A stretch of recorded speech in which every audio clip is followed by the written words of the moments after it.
Le codage d'une application, quelle qu'elle soit, nécessite de réfléchir au type des données impliquées ainsi qu'aux fonctionnalités fondamentales qui vont permettre de mettre en œuvre les traitements souhaités. Nous avons entamé cette démarche lors de la séquence précédente pour le codage du jeu du puissance 4, ce qui nous a permis d'identifier les types fondamentaux pour représenter la grille de jeu. Nous allons aujourd'hui poursuivre notre réflexion en nous penchant sur les fonctionnalités de base. Pour rappel, lors de la séquence précédente, nous avions réfléchi au type de données impliquées. Donc très naturellement, nous avions réfléchi à comment modéliser la grille de jeu. Ceci nous avait conduit à définir un nouveau type, le type grille, comme un tableau à 2 dimensions. Nous avions également réfléchi à modéliser le contenu de chacune des cellules, de chacun des éléments de ce tableau, ce qui nous avait conduit à introduire un type énuméré, le type couleur, qui nous permet justement de représenter le contenu de chacune des cellules du tableau. La grille étant de taille fixe, notre choix s'est naturellement porté sur l'utilisation du type Array de C++11, qui permet effectivement de représenter un tableau de taille fixe. Et donc nous avons simplement déclaré le type grille comme étant un type capable de représenter un tableau à 2 dimensions de taille fixe ayant 6 lignes et 7 colonnes. Chacun des éléments de la grille est de type couleur, couleur étant le type énuméré permettant les valeurs vides, rouge et jaune. Une fois ces types introduits, je peux tout à fait dans un programme déclarer une variable de type grille et affecter des valeurs à ces différents éléments. Ces valeurs seront prises dans le cadre du type énuméré, c'est-à-dire pouvant être vides, rouge ou jaune. Les types fondamentaux utiles étant définis, nous nous intéressons maintenant aux premières fonctionnalités à mettre en œuvre sur la grille. Il est vraisemblable que lorsque nous commençons à jouer, nous souhaitons commencer à jouer sur une grille qui est vide. Donc il faudra nous pencher sur l'initialisation permettant d'initialiser chacune des cellules du tableau à la valeur vide.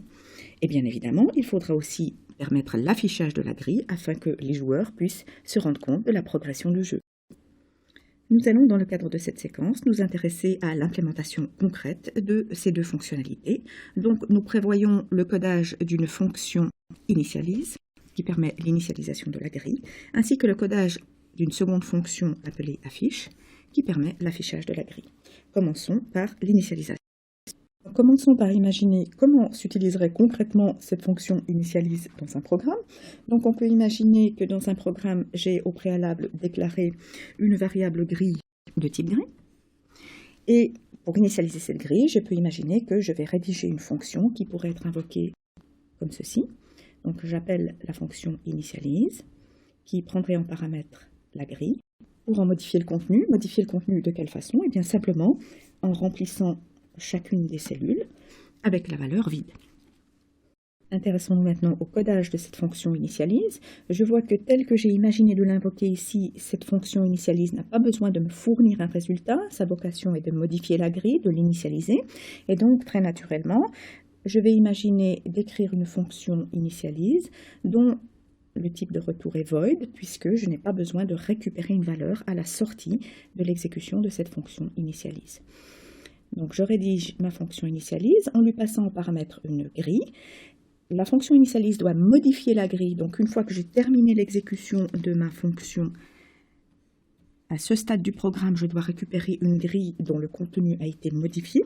Et donc pour cette raison, je suis dans l'obligation d'utiliser un passage par référence afin que la grille sorte bel et bien modifiée de la fonction d'initialisation.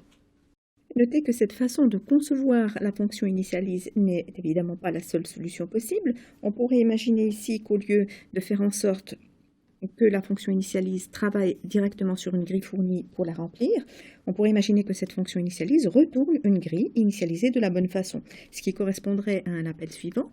Donc ici, on remplacerait les 2 lignes de code que l'on a écrites ici par quelque chose qui ressemblerait plutôt à cela.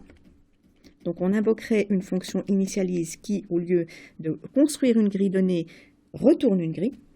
Donc à ce moment-là, le type de retour ne serait plus void, mais on retournerait bel et bien une grille. Et ici, il n'y aurait plus besoin d'argument, puisque la fonction initialise retourne une grille. Donc c'est une autre façon possible que nous avons déjà ébauchée dans notre cours sur les structures, lorsque nous avons pris l'exemple de la fonction qui permettait de faire naître une personne. Donc aujourd'hui, nous avons choisi une conception alternative pour illustrer notamment l'idée du passage par référence. La tête de la fonction est maintenant clairement définie et il s'agit de commencer à développer le corps de la fonction. Donc intéressons-nous au contenu, au corps de la fonction. Ce que doit faire cette fonction, c'est pour chacune des lignes du tableau, itérer sur chacune des cellules et y mettre la valeur vide. Commençons par voir comment ce traitement se réalise pour initialiser une seule ligne. Imaginons de le faire pour la première ligne de la grille. Donc il faudrait évidemment écrire une boucle for. Cette boucle for va itérer sur chacun des éléments de la ligne. Donc on peut imaginer une itération sur ensemble de valeurs qui s'écrit de cette façon. Et je le fais d'abord pour la première ligne de ma grille en guise d'introduction. Donc ici, pour chacune des cases de la première ligne de la grille, ce qui se rédige comme ça, je vais remplir le contenu de sorte à y mettre la valeur vide. Donc à ce stade, en guise d'exercice, j'ai écrit les lignes de code me permettant d'initialiser la première ligne de la grille en mettant dans chacune de ces cellules la valeur vide. Donc ici, je peux simplement clore ma fonction. Je noterai au passage l'utilisation d'un type référence pour la variable d'itération dans mon itération sur ensemble de valeurs. Ceci est absolument impératif si je veux que, effectivement, le contenu de chaque case soit modifié. Si je compile ce programme en détail, je vais cependant buter sur un petit problème. L'identificateur case, très naturel en français pour identifier une case du tableau, est en réalité un mot réservé du langage C++. Et je ne peux pas l'utiliser comme un identificateur de variable, et dans ce cas-là, je dois apporter une petite rectification pour que ce programme puisse effectivement compiler. Donc je vais changer le nom de cet identificateur. Je peux prendre la précaution de commenter les raisons de ce choix, en expliquant que je ne peux pas utiliser le mot réservé case puisque c'est un mot réservé du langage.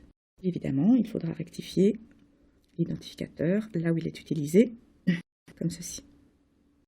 Alors évidemment, ce traitement que j'ai mis en œuvre ici, pour initialiser la première ligne de ma grille, doit être répété pour chacune des lignes afin d'initialiser l'ensemble de la grille. Et donc il est naturel ici d'imaginer d'imbriquer ces traitements dans une première boucle for qui, elle, va être en charge d'itérer sur l'ensemble des lignes et y réaliser exactement le même traitement. Donc réalisons et écrivons cette première boucle for qui va, elle, itérer sur l'ensemble des lignes de la grille.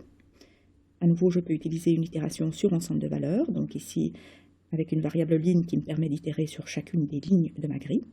Et pour chacune des lignes, donc je remplace ici grille 0 par ligne, je réalise le même traitement que tout à l'heure, à savoir mettre la valeur vide dans chacune des cases.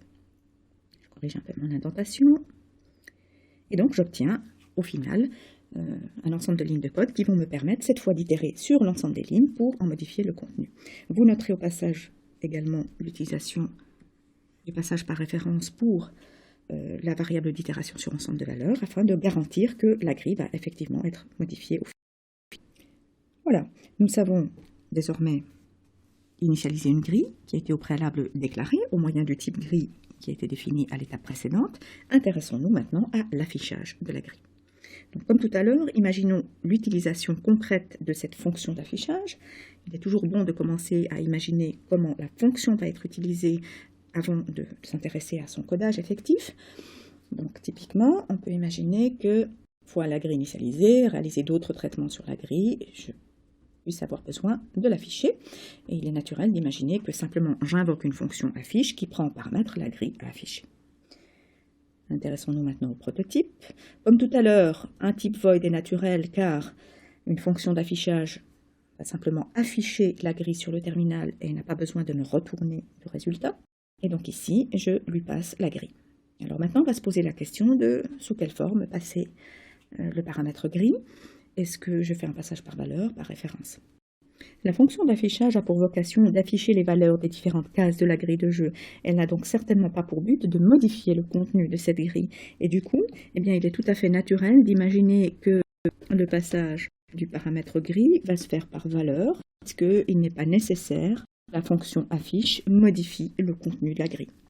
Nous avons vu cependant que lors d'un passage par valeur, ce qui se produit, c'est qu'il y a une copie de l'argument passé à la fonction dans une zone locale à la fonction affiche. Si l'objet passé en argument est un objet volumineux, cette copie peut être relativement coûteuse. Et donc à ce moment-là, on a recours à une alternative, qui est une optimisation, qui consiste à passer le paramètre par référence, ce qui va autoriser la fonction affiche à travailler directement sur la zone mémoire qui correspond à l'argument qui lui est passé, sans en faire de copie, mais on prend la précaution de le passer par référence constante afin de garantir que la fonction affiche, même si elle a le droit d'opérer directement sur l'argument, ne va pas pour autant en modifier le contenu. Donc si par exemple dans le corps de la fonction affiche, je commence à modifier le contenu, eh bien j'aurai un message d'erreur à la compilation. Notez qu'on aurait parfaitement pu écrire ceci. Il s'agit d'une notation parfaitement équivalente à la précédente. On peut utiliser indifféremment l'une ou l'autre des notations.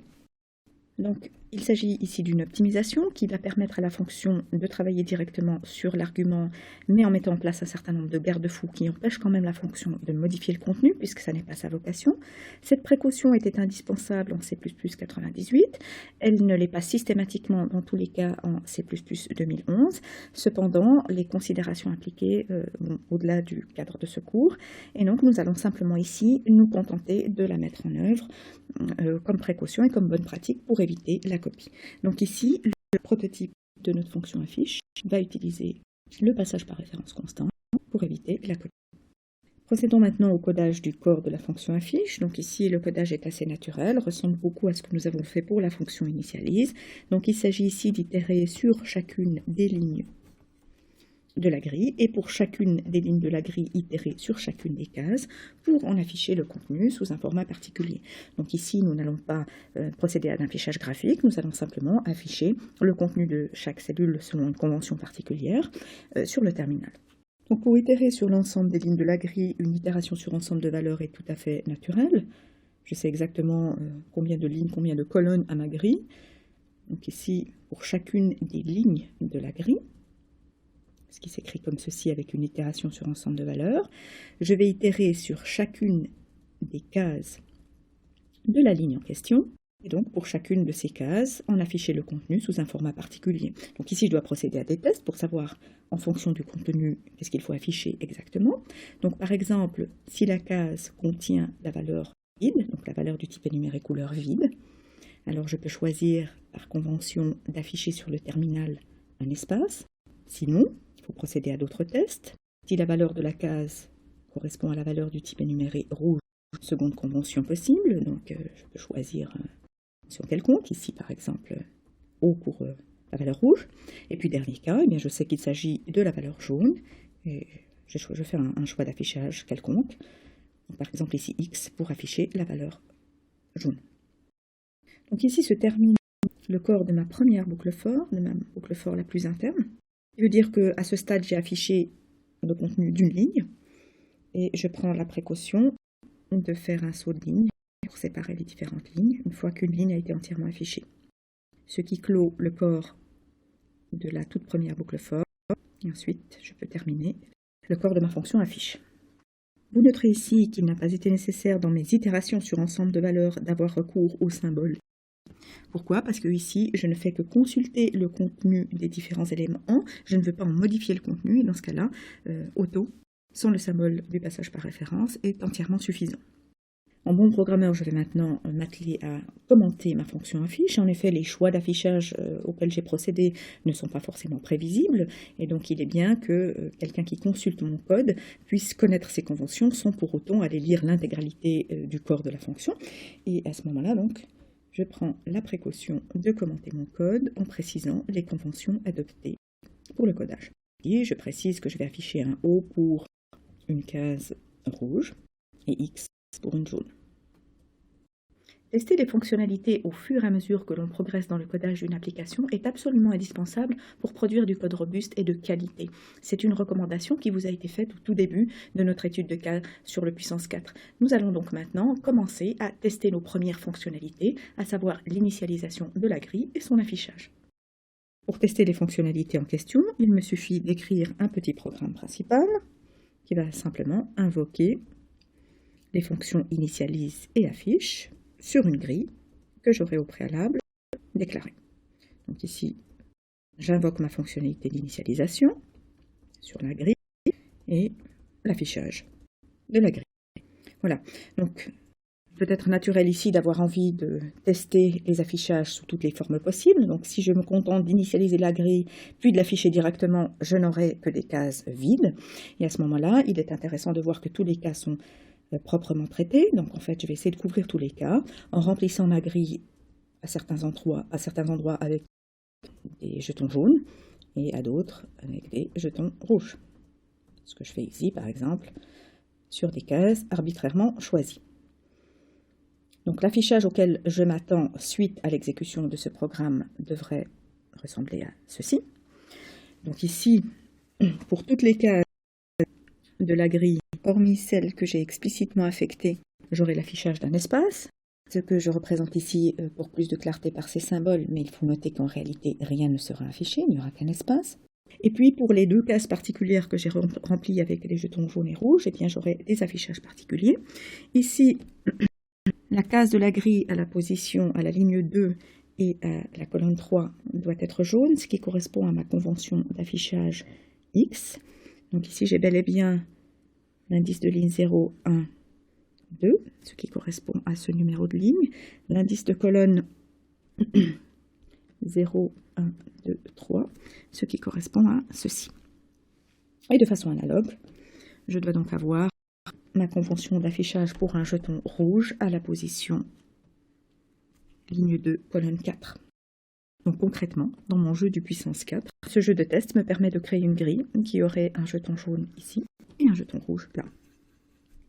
Voilà, l'essentiel est maintenant mis en place et on peut commencer à s'intéresser à des aspects un petit peu plus cosmétiques, des aspects de peaufinage.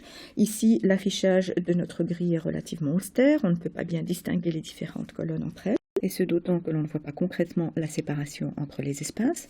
Et on se dit qu'il serait bien d'améliorer un petit peu cet affichage, ce que l'on peut faire en complétant le code existant, en y greffant les ajouts suivants que je vais maintenant commenter.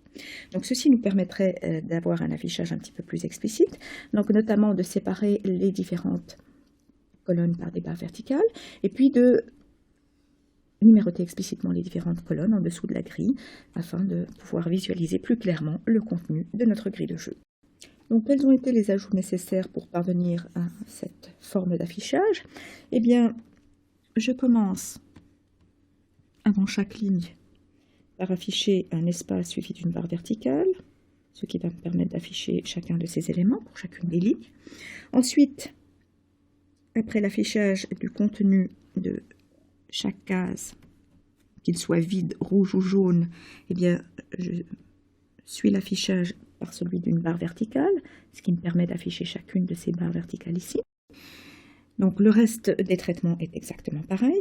Ensuite, une fois que j'ai affiché l'intégralité de la grille, eh bien, je vais m'intéresser à afficher cette partie en dessous de la grille, ce qui fait l'objet des lignes de code que vous avez ici sous les yeux et que je vais commenter. Donc je commence par faire afficher un symbole égal, qui est ce symbole, qui est un cas particulier en fait, qui ne correspond pas au contenu d'une colonne, mais qui est simplement qui correspond à l'espace précédent la première colonne. Ensuite, par une boucle for, je vais itérer sur l'ensemble des colonnes pour afficher le numéro. Et je précède l'affichage de chaque numéro par l'affichage du symbole égal. Donc en fait, la boucle for ici va me permettre d'afficher chaque numéro précédé du signe égal. Donc ici, j'ai pris la précaution de numéroter mes colonnes à partir du nombre 1 afin que ce soit un petit peu plus lisible. Et une fois que j'ai terminé cette boucle for, eh bien, j'aurai affiché le dernier numéro de colonne, précédé du symbole égal. Et si je veux clore mon affichage de façon harmonieuse, eh bien, il ne me reste plus qu'à afficher le double symbole égal que vous avez ici sous les yeux.